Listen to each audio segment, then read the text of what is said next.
Hello students, this is your Mr. GST CA Vishnuvardhan, and this video is for CA Foundation students who are writing their Jan 2025 exams, and what are the important topics in CA Foundation law which they have to take care to present there or to prepare best for their CA Foundation law exam.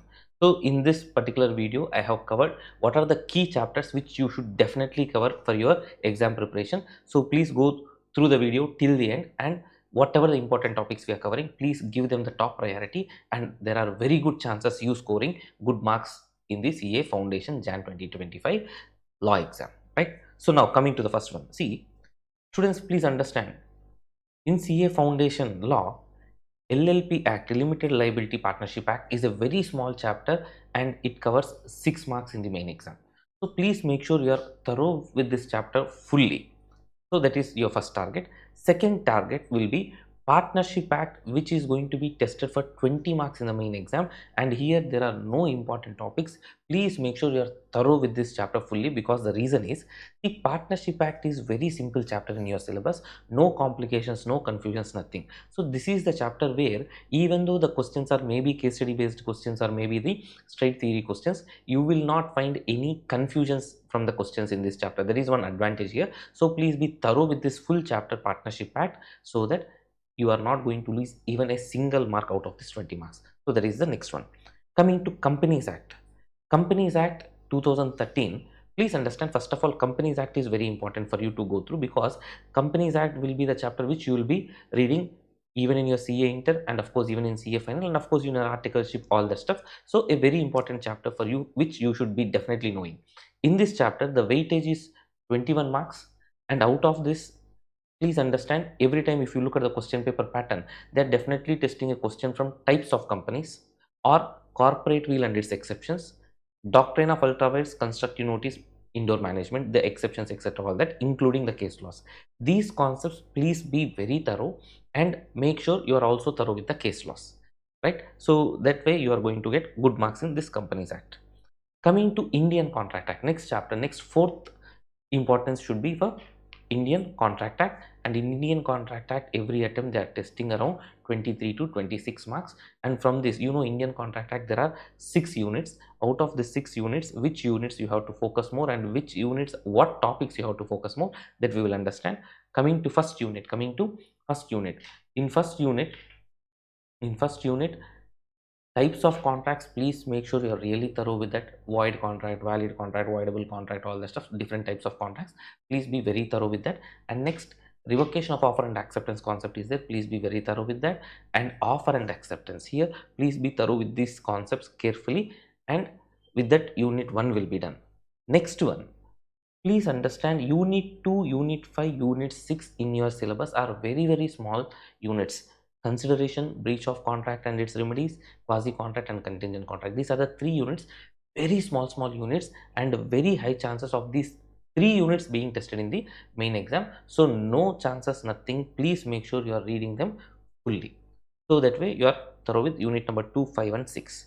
Now coming to unit number 3. In unit number 3, yes, unit number 3 is a little bit lengthy unit. Yes, I know that. Essentials of the valid contract.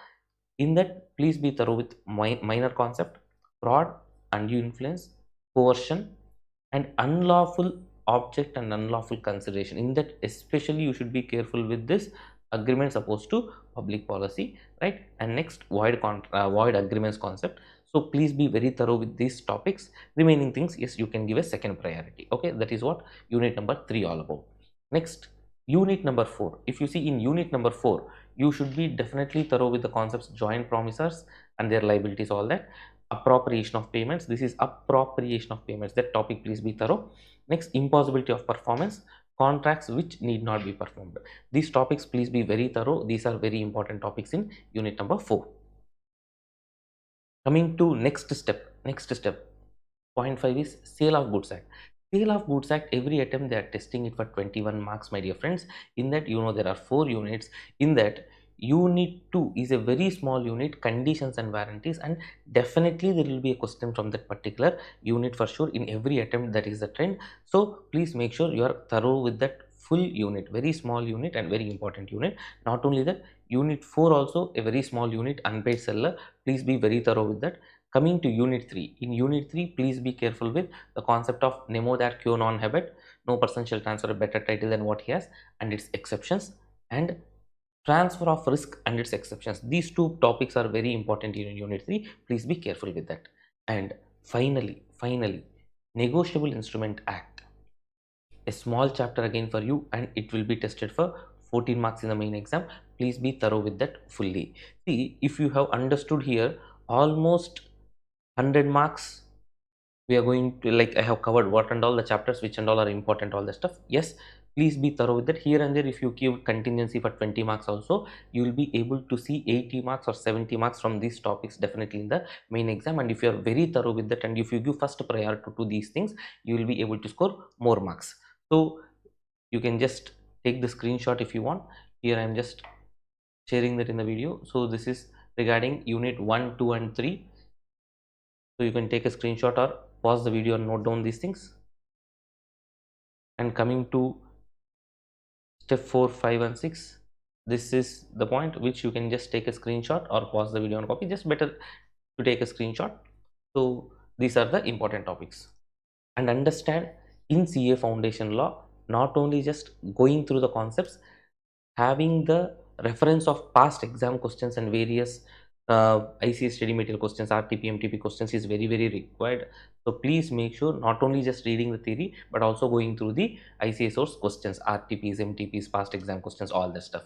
So make sure you are really confident. CA foundation law, it is all about your writing. So please develop that writing practice. Daily have a one question at least writing practice, so that you will be comfortable in writing the questions, that too without looking at the answer. So that way, next another 15 days for the exam, you will be having a good writing practice also. Please be mentally very confident. Definitely you will be able to score good marks. Wishing you all the very best. See you all in CA Inter. Thank you. This is your CA Vishnuvardhan signing off. Jai Hind.